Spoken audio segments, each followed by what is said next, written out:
to begin. Hey, what is up, guys, and welcome back to another episode of the podcast. Today, my guest is Eric Eztli. He is the organizer and mastermind of Alivio Open Mic, which is basically an alternative space in the city of Bell that helps celebrate spoken word, poetry, and art in the Southeast L.A. area.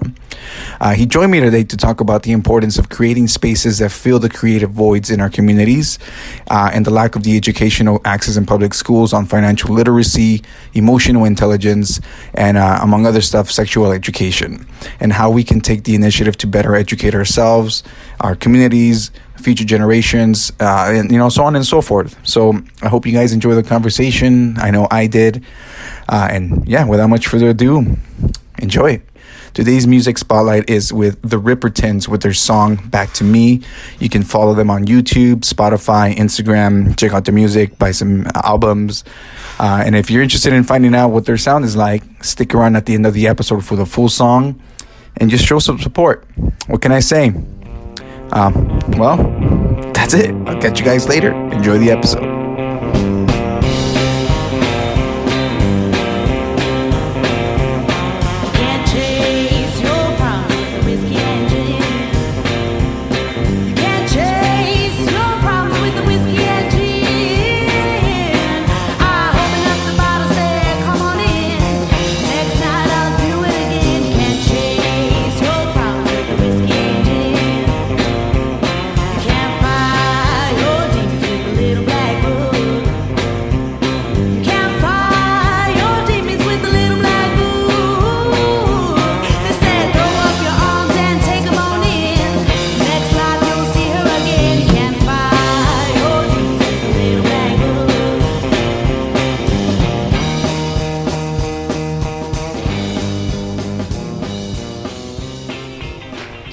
Yo, what's up, everybody, and welcome back to the Social Primate Podcast. It's been a while. How's everybody been doing? Everybody good? Everybody's good, man. And that's the voice of Eric Eztli. What's up, man? Thank you for having me, man. I appreciate it. Yeah, thank you for coming. I know, we're kind of location-wise, we're kind of not too far from each other. So At all. It's cool, like there's these little treasures hidden within Bell. This is a hidden treasure. Yeah, this studio. Yeah, from outside you wouldn't expect this. You're like, You're gonna see me talking about this studio at Alivio many times. Hey, that's good, man. You want that? Everybody wants that. Cross promotion in a sense, Yeah, this is awesome. But thank you again for coming out. Thank you for having me. For those people who don't have an idea of who you are yet, do you mind giving us a little bit of background about what you do? I am Eric Eztli, from the city of... Well, I just moved to Maywood, so I can't even say from the city of Bell anymore. But I lived in Bell for 30 years, and I'm super proud of being from Southeast Los Angeles. I think I'm most well known for Alivio Open Mic and the poetry I do and the community organizing I've done over the last 6 years in the city of Bell. Mm-hmm. I did the first ever Bell Art Walk in 2013. Yeah. So I was a part of that. I started Alivio Open Mic in 2012-13 also. So I've been doing Alivio Open Mic, which is a open mic from my parents' garage in the city of Bell. So it's from a home. It doesn't get more personal and grassroots and intimate than having an open event. Mm-hmm. Where you invite all the community and strangers over. And at this space, if you never have been to an open mic, it's basically a space where people sign up, get on the list, and go up and share their talent, their voices, their art. We do try to keep it a safe space, try to have some community guidelines that people should abide to. Because there are a lot of open mics all over LA, but we kind of try to keep a good, healthy space for all community members. Dude, that's awesome. Like I mentioned earlier, I've had the chance to follow I've known of Alivio presence for the last, like I said, for 4 or 5 years or so. Yeah. But I don't. Wow. Me personally, I never had the chance, or not that I didn't have the chance. Maybe I just didn't have the right circumstances or situations to make myself get there. Yeah. And it wasn't until I think like it was like some close to last month, right, January. Last month, January. Yeah, and I went for the first time, and it was cool, man. It was a really homey. It's in the home, definitely, so it feels homey though. There's like a warm, welcoming feeling to it. That's cool. And just hearing the people out there. I don't know them, and I'm sure they don't know a lot of the people that are there either. But they're like being vocal and expressive about their situations. And dude, I don't think it gets more vulnerable than that, as on a human level, and then being out there and just expressing yourself. It's vulnerability on stage. It's humanity just manifesting itself.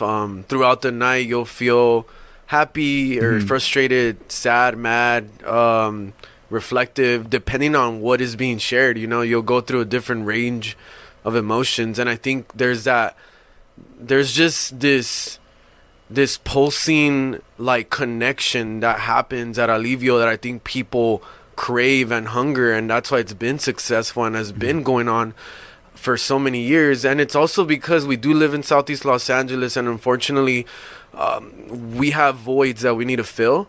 So that's why Alivio was created, because every time, I always tell this story, but every time I wanted to go to an open mic or share a poem or listen to people or go to anything that had to do with community and culture, I always had to leave my community. So I always had to hop on the 710 to the 5 or go to DTLA or even Long Beach. I always found myself away. So that kept frustrating me, and I was thinking, why do I always have to leave? What is there for the kids in my community? And that's kind of just how it started, like that frustration, and it just developed. And I spoke with somebody I respect a lot. Her name is Ariana Lady Bosco. I call her my mentor now because she's the reason why Alivio started. She told me I had this vision of starting this space in like a business, like on Gage Avenue, like something like that. But I'm like, but money, rent, that's a lot. And she's like, she told me, I think you're like overthinking it. Why don't you just start in your house? And I'm like, what? I thought she was crazy. Like, you want me to start like an open mic community cultural center in my house? She's like, yeah. Do you have a backyard? And I said, yeah. She's like, do you have a garage? And yeah, I have a garage. She's like, there it is. Start there. And I was like, oh, like we do have a garage. It can happen. And that's kind of just how it all took off. Damn. From there. Yeah, that's and crazy how 6 that years starts. now. 6 years. So how has that been like for you, like, and just personally in regards to I'm sure at this point it's grown since it got it, its beginnings till now, right? Yeah, it's grown a lot. I feel like now we're at the point where we don't need to really promote as much as before. Like, it just has a name already and an entity and a vibe, and people just know about it, and it's crazy because I meet people in different parts of LA or even like Santa Ana, and people are like, oh, I've heard of Alivio. And I was like, what? Like, yeah, like people just talk about it, and it's been an amazing journey. And I feel like I've been so privileged to see hundreds, like literally hundreds, probably, I don't know how many, if I've reached 1,000 mark already, but people go on the mic, and a lot of people for the first time share. Like, I've witnessed it, and I feel very lucky to be a part of that. Now, is this something you said you used to go to these yourself, right? You used to travel to go to these like open mics and stuff. You'll be part of the open mics, right? Like, you yourself, I think you mentioned that you're a poet and a writer as well. Yeah. What's funny about like my path in life right now is that I'm dealing a lot with public speaking, and public speaking used to terrify me. And I remember being a high school kid almost vomiting before a presentation and hating public speaking. I hated it. But now, like, all my life has to do with public speaking, and at Alivio, that's all I'm doing. But what was the question again? I'm kind of getting in regards to you were going to the open mics, and you that's how it, that's why I brought this up. I told myself I need to start like confronting my fear of public speaking, and I liked writing poetry. I want to share my poetry in front of people, and because if I knew at that time I was going to become a teacher eventually, so I needed to get used to this fear and get over it. So it's funny. What's funny is that I looked for open mics in Los Angeles, and the one that popped up on Google, this was probably like 9 years ago, was an open mic called Speakeasy at the Last Bookstore in downtown Los Angeles. Okay. So this story is pretty cool because I told myself I'm going to go alone. I'm not going to tell anybody because the thought of having a friend there or a familiar face was going to get me more nervous. So I'm like, this is the first time I'm ever going to do this, share a poem in front of people. I was like hyped. I was nervous. I was like at the edge of so many emotions. And I look up the address on Google. I get to this space in downtown Los Angeles, and it's blocked off by bouncers. And I ask, bouncers, and I ask, is this the space for the open mic? And they're like, the open mic? They're like, that we're filming a movie. That place probably closed weeks ago. And I was like, what? Like, and I was like, damn, the first time I ever get the courage to share, I can't do it. So I'm walking downtown LA by myself with some poems in my pocket. And I'm like, whatever, I'm already here. I'm gonna just walk around, check some spots out. And I see this huge bookstore, and it got my attention. I'm like, wow, this place is beautiful. And I go in, and I start looking at the books and browsing around. And I see a stage to my right. And I see somebody setting up a mic. And then I go ask the person, I'm like, hey, what's going on today? They're like, we're having an open mic. And I was like, really? They're like, yeah, it's called Speakeasy. We just moved here a few weeks ago. And I was like, what the hell? Like, it was like destiny, dude. I just ended up there, and I shared my first poetry in front of Lady Bosco, who was the same person that gave me that idea, start the open mic in your house. So that's kind of how it started. I started, and I fell in love with just going to open mics all over and just sharing. Yeah. Dude, it's cool. I think just the idea that you took, like you mentioned there, like she told you, like you're like, basically she said you're like overthinking them. Yeah. And then you because you didn't really kind of shift that perspective until somebody kind of like put it in front of you in a sense. It was always there, but it wasn't just presented to you in a way that just connected. Yeah. But you took the lack of resources. Yeah. And you still went through with it. And I think that's like one of those things that, for the most part, I think a lot of us set our minds to like, oh, I don't have these resources, so I can't do that yet. Or I'll wait to do something until I have the space to do it. Yeah. But it's like, you got to shift your perspective and like, just see what you can do with what you have. And I think you took a fucking, yeah. That's why I always say the quote now. I said it years ago, when spaces don't exist, create them. Yeah. And that's been the issue in our community of Southeast Los Angeles.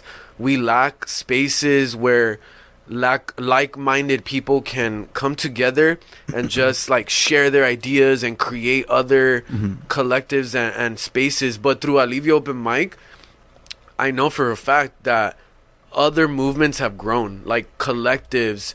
Shout out to Sela Hip Hop. They always give me props because that's where they met, and they started their own hip hop scene here in LA. Yeah. Like, and other people have met and creating collectives to attack different issues in the community. So that's what for me is like so like incredible about Alivio, that space brings people together, and then those people talk and create other incredible things outside the garage. That's important to me. Now, have you always thought of yourself like as a community organizer, like in that sense? Just because you've been involved in like different. No, not as a community organizer, but like as a kid, like in high school, I was listening to like punk and ska and like System of a Down, Rage Against the Machine, and at the time I had this angst and this frustration and like this like F the system mentality. So I was like starting to be involved in activism in high school. Like, so I was starting to take leadership roles in my community to protest certain things I thought should be protests. As a 16-year-old kid, I was already kind of doing that. Now that I look back at the music, I was like, oh, all of these ideas were like festering in my teenage mind. Like, and it was reinforcing my belief that we are strong enough to make changes. So I was trying to make those changes in different levels as a teenager. And then when I went to college, it just kept growing and like being involved in activism.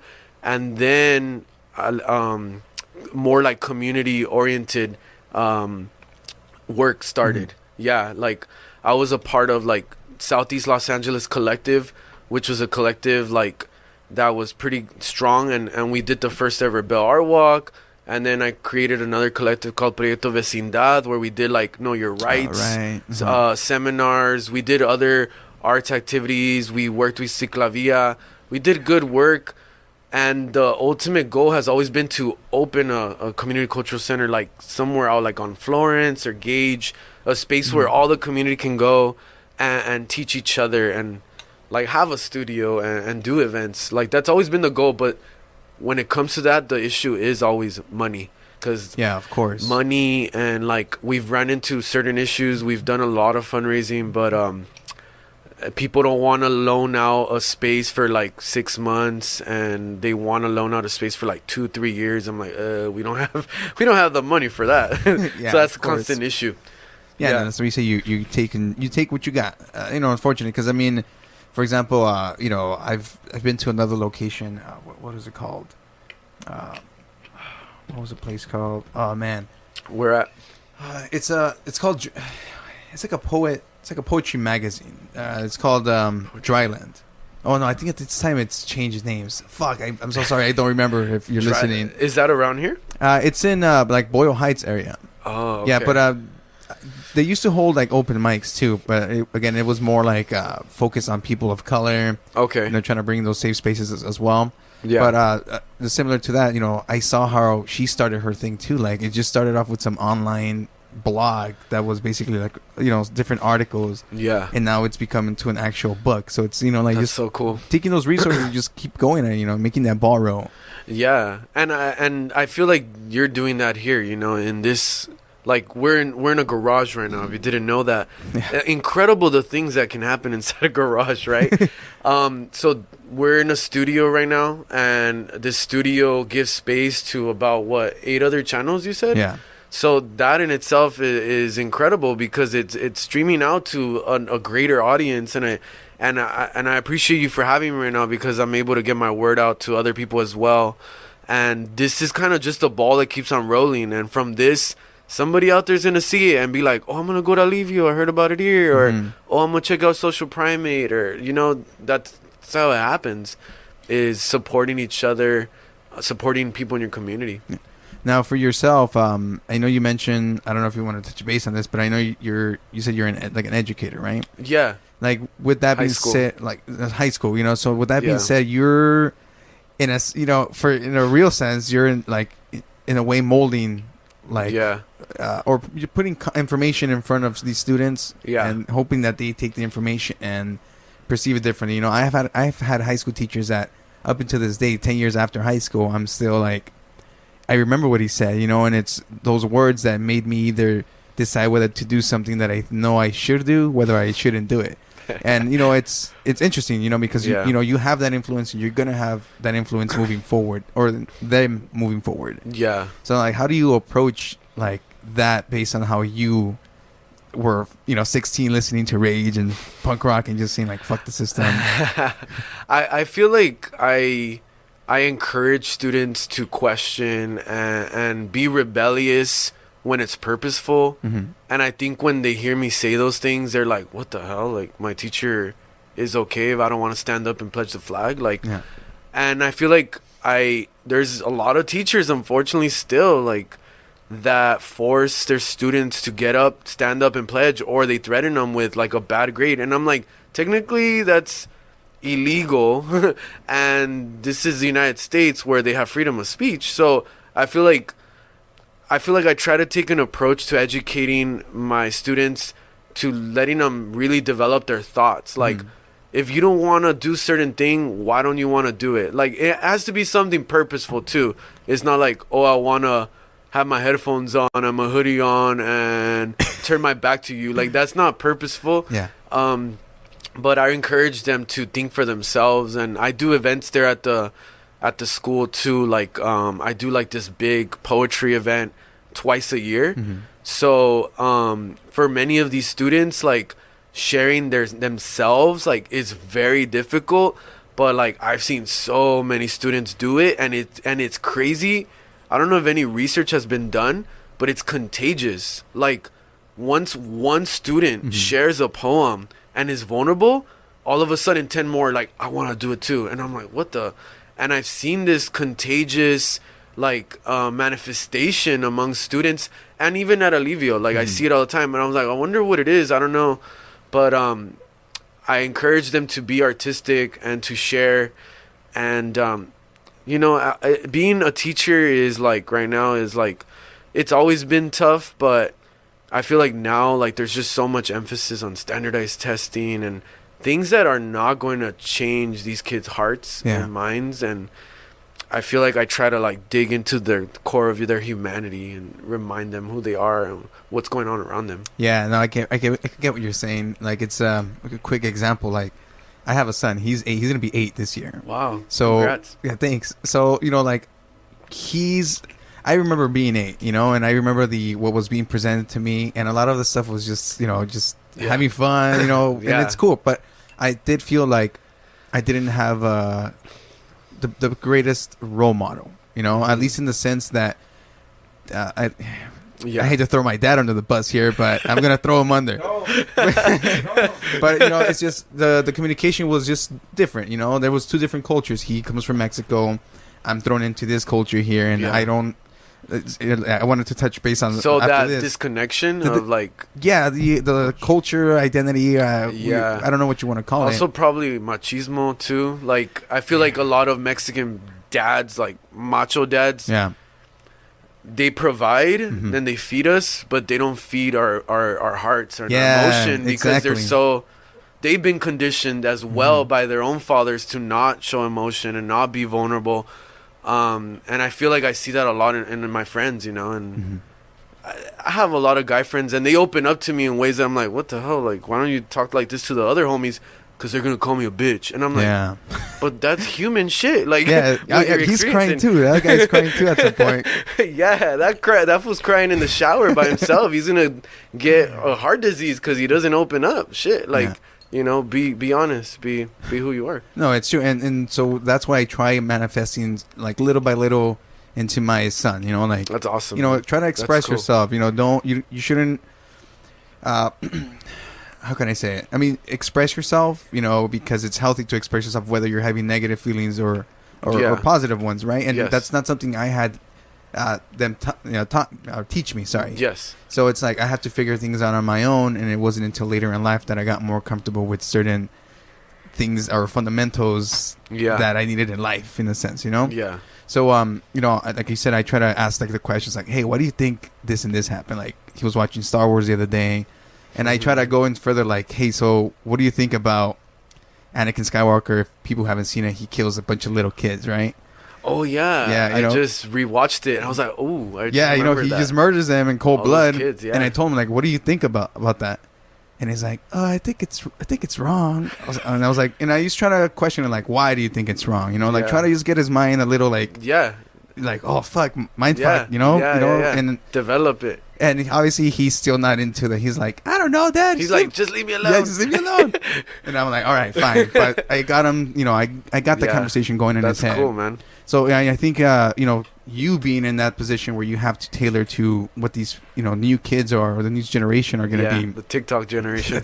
What are they called? TikTok? TikTok. The TikTok generation. Yeah, dude, that is so weird, man. Just it is hardcore. Yeah, but it's...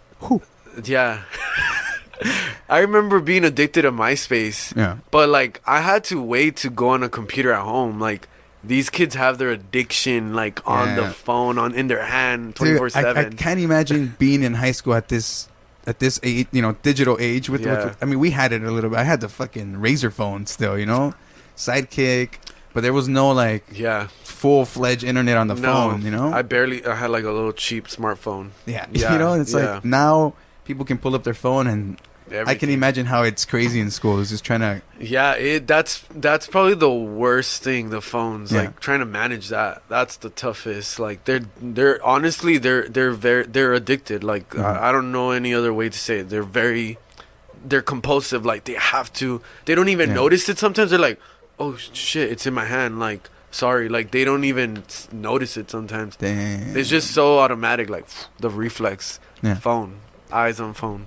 Yeah, like, do you think, like, being in school, like, what do you see there a lack of? I know, like, during our time, it was like the arts, music, that kind of stuff was being cut down, and it's even still, man. Yeah, I think that's one of the biggest, to me, one of the biggest disservice for our generation right now is lack of arts and trades, And big, like the one that I've been talking about a lot is lack of comprehensive sex education. Yeah. Like, it's crazy to me that we're still in 2020 and we cannot just have a regular conversation with young adults about their bodies. Like, because God forbid, like, moms and dads are going to raise hell. Yeah. Like, and it's unfortunate because they're having sex. Like, they are. Like, whether you want to talk to them about it or not.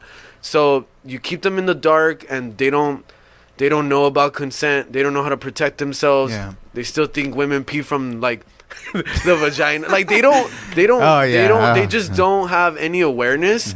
And they're out there, like, doing, Yeah, it's because there's a stigma. doing this and doing stigmas that. with that. It's funny that it's still a stigma in this country when we sell sex like 24/7 in every medium, music video, every movie, but yeah, we can't have a normal conversation about sex. Yeah. I lived in Spain for about half a year, and over there they're way more open about like the body, nudity, like sex. It's just not like some grotesque crazy thing like it is here. I feel like we still live in the Puritan times sometimes. I'm like, everybody came through this function, sex, and then, you know, like, why can't we just teach these kids about it? Yeah, I mean, for sure that's one of them because, you know.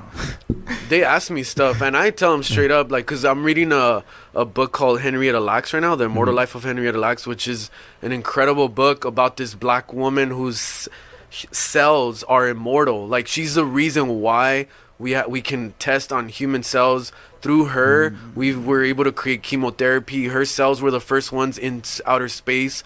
They use her cells as like guinea pigs to test how anything was created. And in that book, it talks about how she got cervical cancer, and it talks about like the vagina. And the kids, they're 10th graders, they ask me like, what's a cervix, or what's this, and like, what's that?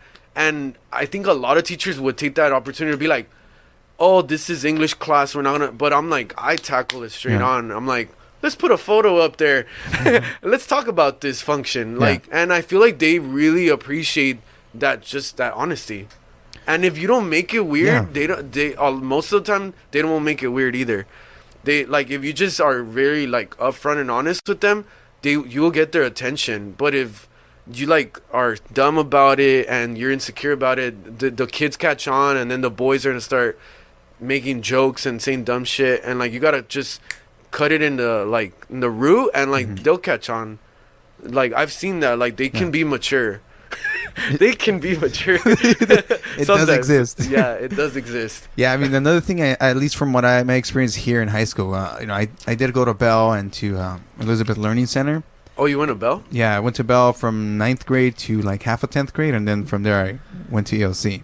Oh, okay. So I had like my toes dipped into both schools, and yeah, from just right now, I don't know how the culture is, but then it was completely different. There was like two different sides of what students could and couldn't be, you know, and it was weird. In Bell? Yeah, I mean, well, Bell was a lot rowdier than Elizabeth Learning Center. Yeah, oh, wow. Elizabeth Learning Center was more. It's probably smaller. Yeah, it was smaller. Everybody knew each other. It's like a little mini city. But I forgot where I was going with this. Where was it going with There's so many like trends in Bell. Like, we had the dark side. Oh, that's where I used to hang out. Yeah, me too. Where all the skaters, punk rockers, like metalheads hung out, and then the other side was like all the like paisas, geeks, not geeks, got paisas, jocks, cholos, like everything over there. Yeah, it was it was a fun time in school. Definitely learned a lot from there. That's where I was going to. But the thing that I noticed myself had trouble once I got out of school was definitely like financial education. You know. Oh, that's my bad. Yeah. I missed that one. Oh, that's a disservice. Yeah. We don't teach them right. financial literacy at all. Exactly. And I think again, I didn't fucking get a handle on my own type of thing till a few years ago, and it took so much effort and just constraint on my own part to try to meet my fucking goals. You know? Yes. And I don't think that's like nobody knows about investing. There you see stocks, unless you kind of like tinker in them, but for the most part you see them and you don't it's another language. You skip the whole business area on Google News. You move on to health or something. You don't realize like, oh shit, I can be making money off of this business area on this website. Like you just see it as something foreign, like that's not for you. Like, And it wasn't until a few years that I actually was like, oh, what the hell? I got like in it. Yeah. Yeah, and again, like, I guess we both did. I didn't know the importance of having assets compared to just what's the other word? There's assets. Cash? Or no, like just stuff that doesn't bring you. Oh, like, luxuries, superficial like materials. There's a word for it. I can't remember right now, but yeah, it's the whole thing that you want to have those assets so that you're making some income, passive income, or flowing income. I think it's one of those two. One is like being at passive, work and spending your time to get paid, instead of just being out here right now and having something in the background working for you. Yes, and that's people don't know that. And we live in an age where that's becoming more and more easier with the internet. Yeah, exactly. Through all like Instagram, YouTube, and all that. Yeah, you just put up a shirt. Like I recently put up a shirt, started selling some shirts, and I don't do anything. I just upload the artwork. They take care of everything, and they throw a few bucks towards my way. But I mean, it's still awesome. Something that's still being produced. Word of it is getting out, and in the long run, you expect there to be a little working smart, right? Yeah, not hard, working smarter. Yeah. But so financial literacy and emotional intelligence. Like I feel like a lot of us still don't have a grasp in how to like really respond to our emotions. And it could be unhealthy. And and that's something I've heard that the state of California wants to tackle, social emotional intelligence in the next few years. That's what I was hearing. But definitely like lack of comprehensive sex ed, no financial literacy, lack of the arts and social emotional intelligence are things that in the public education system right now we are failing our students. And it's because of the pressures of standardized testing. Like we're pressured to get this data on this standard, but yet we're not tackling the whole human being, like right. And I think it's like so unfortunate because these are literally young adults that are the future of our country, and we should teach them financial literacy. I think it's criminal to put a fat loan application document in front of an 18-year-old and tell them sign it if you want to go to college. If you don't sign it, you don't have enough money. These poor kids sign their life away at the age of 18, not understanding most of the language, not understanding interest, any of that, and then it messes them up. And it's so Tell sad. Me about it. It's sad, man, because I mean I got not too many loans compared to other friends, but I could have invested money that I got like back in the day, but I just was not literate. Like I was just spending.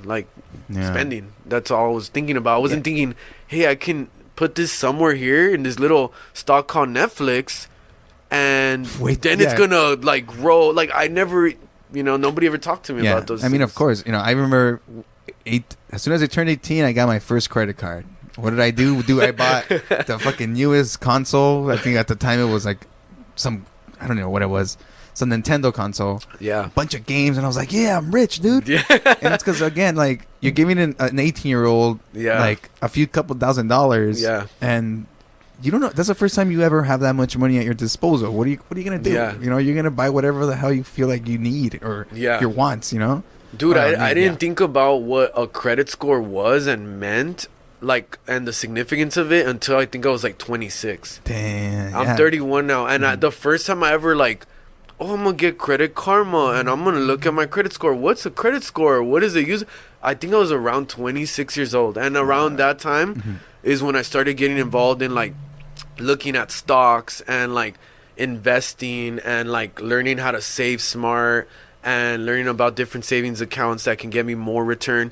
It was around, and I'm like, damn it, if I would have done this at the age of like 19, like all those years of accumulated wealth, like, but I think most of us start late because we're not taught early. Yeah. Now, do you think that's based on like the communities that we're in? Yes. Yeah. So I think one of it is that's why we need school to do it, because schools have more resources and they should know better.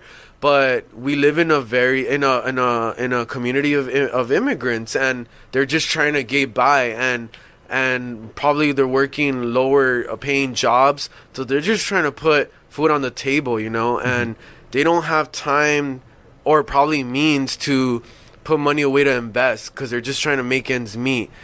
So these parents that are around us that are hard workers, they don't have the financial literacy to pass it down to us either.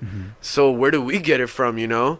And I feel like that's where you start building that generational wealth, when you start teaching that knowledge and passing it on.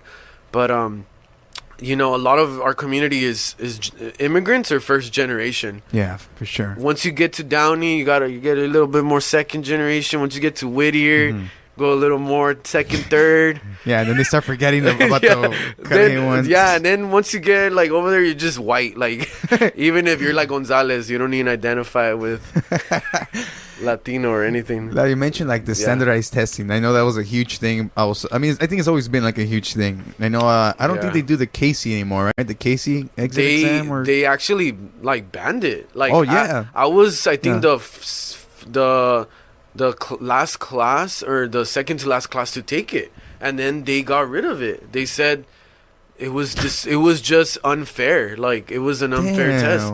So imagine all those poor kids that failed and all the crap that happened to them, and then they ban it. Dude, what the hell? Yeah, man. I mean, this is something like it's like weed legalization. All those people in prison right now. Yeah, now they're and now all the white folks are making all this money. All the money. And all the black folks are criminals and in jail. Yeah, man. It's crazy. Huh? It's against us. It's against us for the most part. But again, it's just education, just trying to, like something that you mentioned earlier about related to the standardized testing is like they're only testing one sort of intelligence, you know, when they're not testing the whole human, I think, or you said the whole person. Yeah. How can you test somebody's emotional intelligence or empathy? I don't think it's a standardized test for that. Yeah, I think something I read a while back was, I think this is the correct one, but it's saying how there's different types of intelligences. And here it says, describe 9 types, and it's naturalist, which is nature smart, musical, sound smart, logical, mathematical, number reasoning, existential, interpersonal, bodily, kinesthetic, and linguistic. Yeah. So, you know, it's like each and every one of us will fall under one of these smarts. Like, you can be smarter in English and writing, but I can, you know, dance great or something. I don't know. But, you know, we all have different intelligences that can prove ourselves in different areas. But it doesn't mean that we all need to fall into a specific criteria. And you said that's what standardized testing kind of tries to do, right? Tries to narrow everybody. Yeah, like lump everybody into one. And I don't know. I feel like as teachers, we haven't banded together enough to really, like, question and fight against standardized testing, because I've never met one single teacher that's like, yeah, standardized testing is in March and April. Woo! Like, teachers do not like standardized testing. In Chicago, they had the opt-out movement where teachers and parents banded together and they said, screw these standardized testing. We are not going to send our kids to school. And they had no way to fight back. Like, kids not going to school, the school's going to lose money. So that was their protest. And I feel like sometimes I think, like, who's making these tests and who's making money off of these tests? Like, at the end of the day, somebody's making money somewhere down the line to write these tests. And I have a hard time thinking that somebody's not making money off of these tests. And then, like, lobbyists are passing laws in the educational code, whatever, that these things needs to be passed. Like, I'm like, says who? And right now we live in a very different time where I feel like we forgot how valuable trades are. It's valuable to learn plumbing. It's valuable to learn electricity. Like, shit, like this stuff is important. It's like everyday essentials that we end up having to call somebody to come and come to our house, you know. But like, just trades, I feel like all of that has been cut. Like, there's no metal shop, no wood shop. There's no culinary classes there, and the kids ask all the time, like, why don't we learn about real stuff, like taxes or like knowing how to buy a car? And I'm like, fuck, like that's what I've been asking since high school too. Like, yeah, dude. It's just our system in general. Like, I think we're like number 52 in like the country. I'm sorry. I'm sorry. As a nation, the United States, I think we're number 52. In our educational system, and it's just ironic because we're the most powerful, richest country ever. Yet we have the most incarcerated people in the world and like the worst schools like in Washington. That's ironic. Yeah. Literally by the White House, the worst schools in the country. Yeah, dude, and I mean, then you have people like that's a lady's name, Betty DeVaho or something. That she knows nothing about education. Department of Education. Yeah. It's like, but that's all because of Trump, all of that, and that administration is. Man. Yeah. It's just, we'll see what happens. That's why it's cool to just like bringing it back to Alivio, like just the fact that there's a space that you created the space, and like you said, there was a void. That's what you said. There was a void. There's a void. And then it wasn't until you filled that void that you started seeing that there was people that were looking for that to come to it. Yeah. And it's the same thing. Like, people want to know this information. It's just they need a place where they feel comfortable, or like they feel like they have like a collective needs. Yeah, before Alivio, I did a test run. I did an event in August 2012, and it was called Micrófono Libre. Like, we couldn't figure out a really good name for it. But at this event, there was like 80 people that showed up, and that's when I saw there's 80 people. The first one. The first one, it wasn't in Alivio yet. Yeah. I'm like, that's when I thought there's a need, and I need to fill it. And I took like a few months off, and then I thought about a vision. I thought about like a logo. I thought about a name, what it represents. And then in 2013, in January, I started Alivio, and it was like huge. And then we had Luis Rodriguez Jr., who is like the most famous like Latino writer, poet. Go to Alivio for like I think the first or second month. Yeah. And then he just kept going. Yeah, this one here. Yeah, based on this article. He became like, he was like my hero, like in like senior year of high school, and then like college. I wrote like, I did projects on this guy, and like I looked up to him because he actually made me feel like, oh, I could be a poet, or I deserve to be in the pages of a book. And then he was eating nachos in my kitchen one day. It's just been crazy, full circle. That's cool, man. Yeah, it's been an incredible ride. Now, where do you see it? Where do you see it going? Like, do you see it? Do you see it like going outside of the garage, like, or is that like just the space that what Alivio is? Yeah, I feel like a lot of people have asked me like, "Oh, I have this space where you can do Alivio now," and like people from like the city have asked me, like people from different cities have told me you can have it at our city hall, or things like that, like at our space, and I just feel like that would just kind of just be contradictory to what Alivio has become and what it represents. It represents filling a gap. It represents when spaces don't exist, create them. It's just a real manifestation of what you can do from your own home, like, and I have had Alivio like in the Bell Art Walk, and I do Alivio at the L.A. River. So I'll take that like that feeling, that vibe, that entity, and I'll put it in different spaces. But for me to say like, oh yeah, permanently now we're gonna move, I don't see that happening. Yeah, that's true. As long as my parents put up with us, like, at the end of the day, like, my parents are like, I mean, they could have been like, no, like, we're not gonna let you do anything. They're incredible. They're super supportive, and they enjoy it too, and they get involved, and they cook food, and they sell it from the kitchen, and people go in there and meet them and vibe with them. And then if people don't want to be in the garage listening to a poem, they can go to the vendors, purchase some things, hang out. Honestly, a lot of people sometimes just go to kick it, like, out on the outside, and just talk to other people, like, just to go hang out, There's one thing I noticed. Everybody's like so nice, dude. I was walking, I forgot what street it's on, but I'm walking, it's the middle of the night, and everybody's just like, hey, what's up? And I was like, oh man, I don't even know these people. And like, yeah, it's going this way, guys. And like, dude, everybody was just so nice. And again, just that's awesome. Being in that, like, it's a little like cozy, and there's people, you're close to people and stuff. Yeah. But it's cool, man. I personally, I really enjoyed it. And then you have like local artists, or like artists from the neighborhood, or around neighboring featured cities. Artists, like visual artists. That day we had Dube Junkie, and he has been doing art for like 30, 40 years, I want to say, and he put up all his artwork. It was amazing. And we have different artists that go feature their art. So if you're listening right now and you're a visual artist and you want to display your artwork somewhere, you can do it at the Alivio Garage. Just hit me up at Alivio Open Mic on Instagram. So yeah, I feel like I've just come to call myself like a voice builder, voice facilitator, because every time I'm always promoting somebody.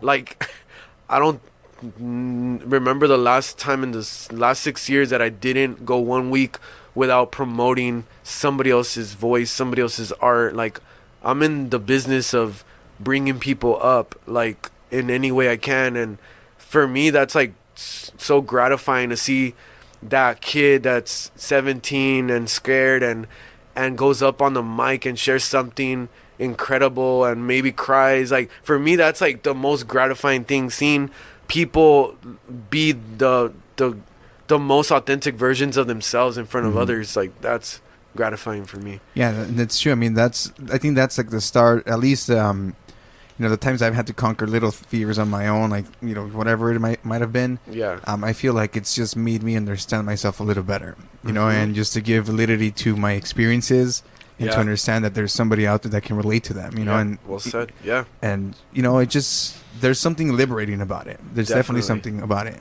Yeah. There's like this, like, people get like this high off of it. Like, just the rush, the anticipation, going up there, sharing it, doing it, people like praising you.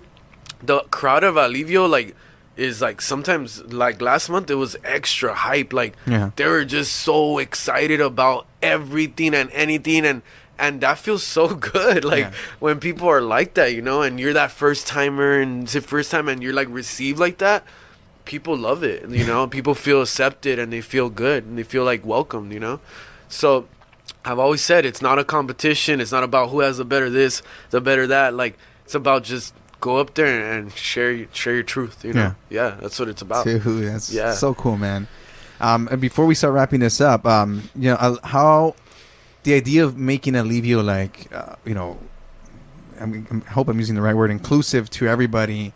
Was that just like, it's from the beginning? Was that something that you wanted just to help push? At the very beginning, I was just doing it like a straight up open mic with like not a lot of intention of making it like a safe space, I guess. I wasn't really concerned about it. I was just thinking, like, it's an open mic. Like, people go and share anything, like, and you got to be ready for it. But then the more I thought about it, there were some things that happened along the way, and I'm like, at the end of the day, it is my parents' house, so I need to put some guidelines in place where everybody's gonna feel good and safe, and and I'm not homophobic or racist or sexist, or like, I don't have these ideas of oppression towards people. So I would like to have a space in my own home that validates and values all people of all identities and cultures. Like, to me, that makes me feel good. And I tell people, like, if you have something crazy you want to share and it's like doesn't abide by these standards, go share it at like the other 100 open mics all over LA, But at the end of the day, it is my parents' home, and I want it to be like a good vibe, I don't want people up there going to say like, F these type of people, because it'll just start other crap, and I don't need that. Yeah. My parents don't need that either. Yeah, for sure. Yeah. Well, I mean, dude, thank you so much for coming out.